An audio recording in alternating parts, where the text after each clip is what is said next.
Hello, welcome back to my channel. പ്രിയമുന്ന എല്ലാവർക്കും സുഖം തന്നെയല്ലേ? ഇവിടെയൊക്കെ മഴയാണ് കേട്ടോ. പത്രങ്ങളിലൊക്കെ കാണുന്നുണ്ട് എല്ലായിടത്തും മഴയാണെന്ന്. ഞാൻ കുടയും എടുത്തുകൊണ്ട് പുറത്തേക്ക് ഇറങ്ങി നടക്കുകയാണ്. അപ്പോൾ എൻ്റെ പുറകെ കുറേ പട്ടികൾ വന്നു കേട്ടോ. പേടിക്കാനൊന്നുമില്ല, ഇതിവിടെ സ്ഥിരം കാണുന്നവരാണ്. ഫുഡൊക്കെ കഴിച്ച് ഇവിടെ കിടന്ന് വിളച്ചിലാണ് ഇവരുടെ പണി. തെരുവ് നായ്ക്കളാണ് കേട്ടോ. ഞാൻ മുന്നോട്ട് നടന്നു. അപ്പോൾ ഒരു വണ്ടി കണ്ടു. ഇത് ആക്രി വണ്ടിയാണ് കേട്ടോ. ഇവിടെ ആക്രി എടുക്കാൻ ഇങ്ങനെ ഒത്തിരി ഗ്രൂപ്പുകാർ വരാറുണ്ട്. അത്യാവശ്യം പൈസയൊക്കെ തന്ന് ഇവർ ഈ ആക്രി സാധനങ്ങളൊക്കെ എടുത്തുകൊണ്ട് പോകാറുണ്ട്. പിന്നെ ഈ ഭാഗത്തൊക്കെ ഒത്തിരി മരങ്ങളാണ്, ചക്കയൊക്കെ പിടിച്ച് കിടക്കുകയാണ്. മഴയും റോഡിലെ അഴുക്കും എല്ലാം ചേർന്ന് ആകെ ചളമായി കിടക്കുകയാണ്. മെയിൻ റോഡിലിറങ്ങി ഇവിടെ അത്യാവശ്യം വൃത്തിയൊക്കെ ഉണ്ട് കേട്ടോ.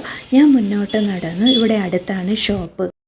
ചെറിയ കടയാണെങ്കിലും നമുക്ക് വേണ്ടുന്ന അത്യാവശ്യം സാധനങ്ങളൊക്കെ ഈ കടയിൽ നിന്ന് കിട്ടും. ഞാൻ ഈ കടയിൽ നിന്നൊക്കെ സാധനങ്ങൾ വാങ്ങാറുണ്ട്. പിന്നെ ഈ സൈഡിൽ കണ്ടോ, ഇതുപോലൊരു ചെടി നിറച്ച് പിടിച്ച് കിടപ്പുണ്ട്. ഇതിൽ ചുവന്ന പൂക്കളാണ് പിടിക്കുന്നത്. ഇത് ഗ്രൂപ്പ് ചേർന്ന് പിടിച്ച് നിൽക്കുന്നത് കാണാൻ നല്ല ഭംഗിയാണ്. അപ്പോൾ പാലൊക്കെ വാങ്ങിക്കൊണ്ട് ഞാൻ മുന്നോട്ട് നടക്കുകയാണ്.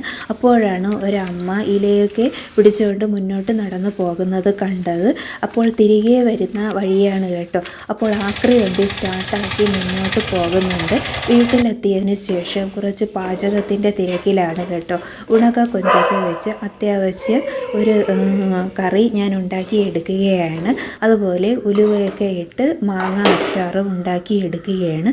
അപ്പോൾ തോന്നി കുറച്ച് പായസം ഉണ്ടാക്കാമെന്ന്. പഴുത്ത ചക്ക കിട്ടിയായിരുന്നു. അങ്ങനെ ഞാൻ ചക്ക പായസം ഉണ്ടാക്കിയെടുത്തു. നല്ല ടേസ്റ്റായിരുന്നു കേട്ടോ. ഊണൊക്കെ കഴിച്ചിട്ട് പുറത്തേക്ക് നോക്കിയപ്പോൾ ഒരു കുണ്ട എരുമയെ കണ്ടു. ഈവനിങ്ങിൽ ഞാൻ പോകുന്നത് ചായക്കടയിലെ ഗുണ്ടും പഴംപൊരിയും വാങ്ങാനാണ് കേട്ടോ. മഴക്കാലമായപ്പോൾ പാച്ചം ഭയങ്കര മടിയനായി. പുറത്തൊന്നും പോകാൻ ഒട്ടും ഇഷ്ടമല്ല. എപ്പോഴും ചുരുണ്ട് കൂടി കിടക്കും. ഇപ്പോൾ പതുക്കെ എണീറ്റ് വരുന്നുണ്ട് കേട്ടോ. വൈകിട്ട് വിളക്ക് കത്തിച്ചു. പ്രാർത്ഥിക്കാനൊന്നും നിന്നില്ല. പിന്നീട് നേരെ അടുക്കളയിൽ പോയി ചായ ഇടാനുള്ള പ്രിപ്പറേഷനിലാണ്. എനിക്കും അമ്മയ്ക്കും പാച്ചനും വേണ്ടിയാണ് ചായ ഇടുന്നത്. ഇപ്പോൾ നല്ല തണുപ്പ് കാലമല്ലേ, അപ്പോൾ ചൂടായ സാധനങ്ങൾ കഴിക്കാനാണ് ഇഷ്ടം. രാത്രിയിലേക്കുള്ള ചപ്പാത്തിയൊക്കെ റെഡിയായിട്ടുണ്ട്. പിന്നീട് മുട്ടക്കറി വെച്ചിട്ടുണ്ട്.